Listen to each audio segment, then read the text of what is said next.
जय हिंद मेरे प्यारे दोस्तों, मैं सत्यम एक बार फिर से आपके अपने YouTube चैनल में आपका स्वागत करता हूं। तो दोस्तों आज हम लोग पढ़ने वाले हैं डाइजेस्टिव सिस्टम मतलब पाचन तंत्र। हम लोग जो खाना खाते हैं वो कैसे पचता है इस वीडियो में हम लोग जानेंगे। आपको फिगर भी दिखेगा और मैं आपको बोर्ड में बताऊंगा, ठीक है। तो दोस्तों क्या होता है, जो हमारा डाइजेस्टिव सिस्टम होता है उसको दो भागों में बटा होता है। क्या होता है, एक होता है एलिमेंट्री कैनाल जिसको आहार नाल बोलते हैं, जहां से हमारा भोजन मुंह से लेकर के कहां पूरा होते होते नीचे जाता है, ठीक। और उसके बाद बात करें डाइजेस्टिव ग्लैंड, और जो पाचक ग्रंथि होती है ये क्या करती हैं, ये भोजन को पचाने में मदद करती हैं, ठीक। उसके बाद करें सबसे पहले जो भोजन होता है वो कहाँ जाता है, मुख गुहा मतलब माउथ में, मतलब सबसे पहले हम लोग भोजन को काटते हैं। उसके बाद जो लार ग्रंथि होती है उसको चिपचिपा बनाती है और कहाँ जाता है, फिर उसको नीचे ढकेल देता है। फिर वो जो भोजन होता है वो कहाँ जाता है, ग्रास नली में जाता है, ईसोफेगस में। उसके बाद भोजन जाता है अमाशय में, फिर छोटी आंत में, फिर बड़ी आंत में, फिर रेक्टम में। उसके बाद हमारा जो भोजन होता है उसका पूरी तरीके से पाचन हो जाता है। यदि बात करें मुख गुहा की, तो मुख गुहा में लार ग्रंथि होती है, अमाशय में जठर ग्रंथि होती है, और छोटी आंत में अग्न्याशय और बड़ी आंत में आग ग्रंथि होती है। तो पाचन क्या मतलब, ये जो पाचन है ये होता क्या है भाई, तो जो पाचन होता है वो जटिल भोजन को सरल भोजन बनाता है। जैसे मान लीजिए आपने रोटी खाई, ठीक, उस रोटी को क्या हुआ, टुकड़ों में बांटा गया जिससे वो छोटे छोटे पीसों में बट गया।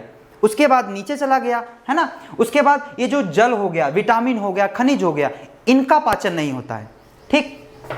उसके बाद करें इनका क्या होता है, इनका पाचन तो नहीं होता है लेकिन इनका अवशोषण होता है। यदि जल की बात करें तो जल का पाचन कहां पर होगा, मतलब जल का अवशोषण कहां पर होगा, तो सबसे लास्ट में हमारा बड़ी आंत पर क्या होता है, जल का अवशोषण होता है।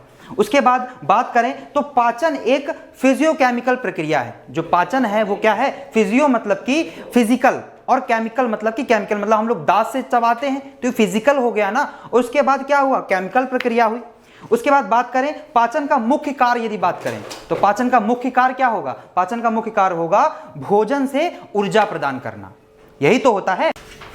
तो बात आती है माउथ की, मतलब ओरल बक्कल कैविटी। सबसे पहले जो भोजन होता है वो माउथ में जाता है, उसके बाद चबाते हैं। तो ये होता क्या भाई, जो तीन जोड़ी ग्रंथियां होती हैं, पहली पैरोटिड, दूसरी सबलिंगुअल और तीसरी क्या है, सब मैंडिबुलर। ये तीन ग्रंथि होती हैं, ये क्या करती हैं, भोजन को पचाने में मदद करती हैं। ये कहां पर पाई जाती हैं, ये लार ग्रंथि में पाई जाती है, ये तीन जोड़ी होती हैं। उसके बाद जो लाइसोजाइलम होता है ये क्या करता है, ये जीवाणु नाशी होता है। मतलब कि जैसे मान लीजिए आपने खाना खाया, तो मान लो कोई आपके घर में प्रसाद दे गया, आपने हाथ नहीं पोंछा और हाथ पोंछ करके खाना खा गए, है ना। तो क्या हुआ, कुछ ना कुछ तो उसमें जीवाणु है ना, तो ये क्या करता है, उस जीवाणुओं को मार देता है। जो लाइसोजाइलम होता है उस जीवाणुओं को मार देता है। उसके बाद भाई टाइलिन और ये डाइस्टेज, ये क्या करते हैं, जो स्टार्च होता है, जो मंड होता है, ये जो बोलते नहीं चोकर का पाचन कौन करता है, टाइलिन और डाइस्टेज। उसके बाद म्यूकस, इसका ही बड़ा रोल होता है। ये क्या करता है,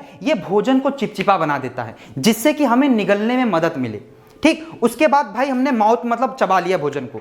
उसके बाद कहां पहुंचा, हमारा ग्रास नली में पहुंचा, ईसोफेगस में पहुंचा।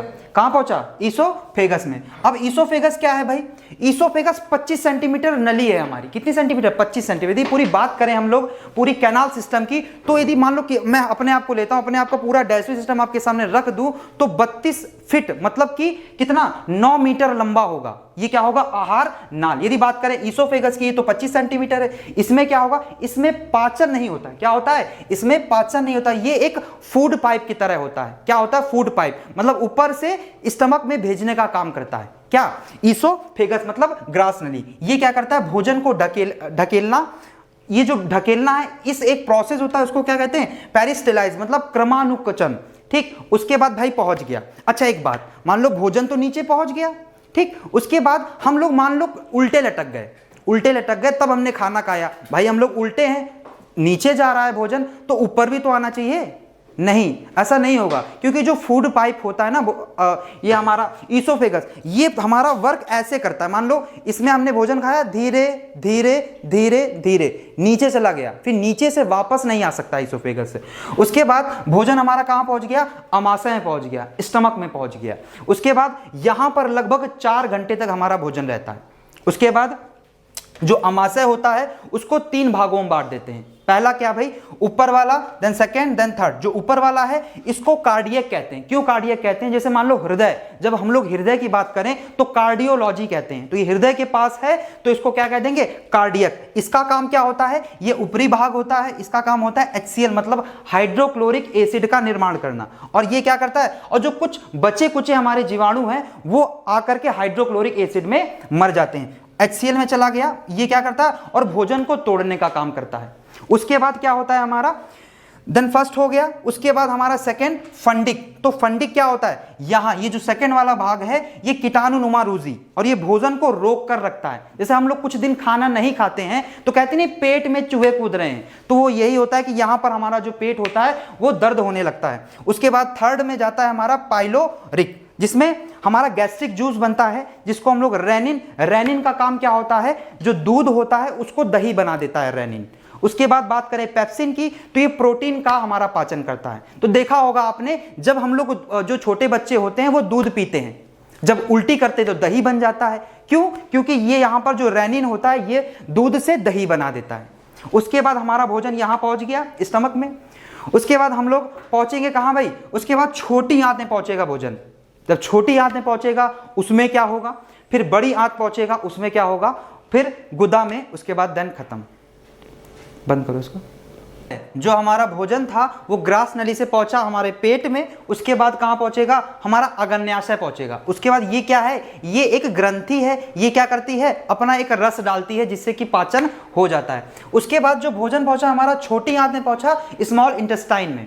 उसका इसका क्या होता है, यहां पर हमारा पूरी तरीके से पाचन हो जाता है। जो हम लोग खाते हैं वो यहां पर पूरी तरीके से पाचन हो जाता है। ये क्या करता है, पाचन करता है और अवशोषण करता है। उसके बाद यदि बात करें हम लोग स्मॉल इंटेस्टाइन की, तो इसके 3 भाग होते हैं। पहली बात करें ये डिडेनम, दूसरी जैगुनम और तीसरी इलेनियम।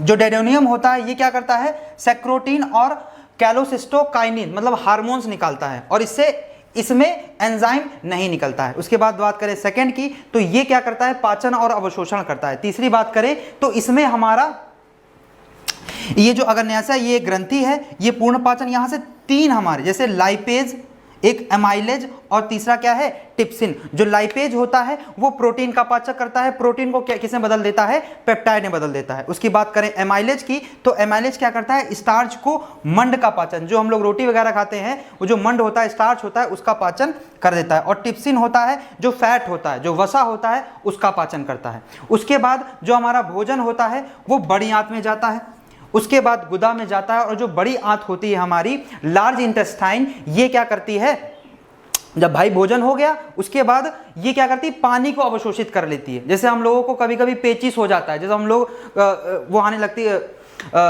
तो क्या होता है, हमें जो हमारी जो पॉटी होती है वो कि हमारा जो भोजन था वो ग्रास नली से अमाशय में पहुंचा, अमाशय से छोटी आंत में पहुंचा, उसके बाद जो भोजन हमारा कहां पहुंच गया, बड़ी आंत में। तो बड़ी आंत में क्या हुआ, यहां पर क्या हुआ, जल का अवशोषण हुआ। जो हमारा भोजन चलता आ रहा है ऊपर से नीचे तक का, यहां पर क्या हुआ, जल का अवशोषण हुआ। और कोलोन, जो यहां पर जो हमारी बड़ी आंत होती है वो कुछ इस प्रकार की होती है, पहले हमारा इधर जाता है, फिर ऊपर, फिर इधर, देन हमारा कहां चला जाता है, रेक्टम में। उसके बाद हमारा क्या हो जाता है, भोजन चला जाता है। जैसे हम लोगों को, जैसे हमें जो पेचिस हो जाती है, जो हमारी जो पॉटीज होती हैं वो पतली आने लगती है, इसका मतलब ये होता है कि ये जो छोटी आंत होती है या ये जल का अवशोषण नहीं कर पाती है। ठीक, तो क्या होता है, जो हमारा जो डाइजेशन सिस्टम होता है वो क्या हो जाता है, खराब हो जाता है। यदि बात करें हम लोग पाचन की, तो कुल मिलाकर के जो पाचन होता है वो प्रोटीन का पाचन। यदि बात करें तो अमाशय में जो होता है वो प्रोटीन से पेप्टोन बनता है, फिर अग्न्याशय में, ठीक है। उसके बाद यदि बात करें पाचन के चरण, तो पहले होता है इंजेशन, फिर डाइजेशन, फिर एब्जॉर्बेशन, फिर एसिमिलेशन, फिर डिफिशिएशन, ये पूरा प्रोसेस होता है। यदि बात करें हमारा, जैसे बोलते नहीं कि एसिडिटी बढ़ जाती है, तब क्या होता है, जब हम लोग वहाँ पर जो HCl होता है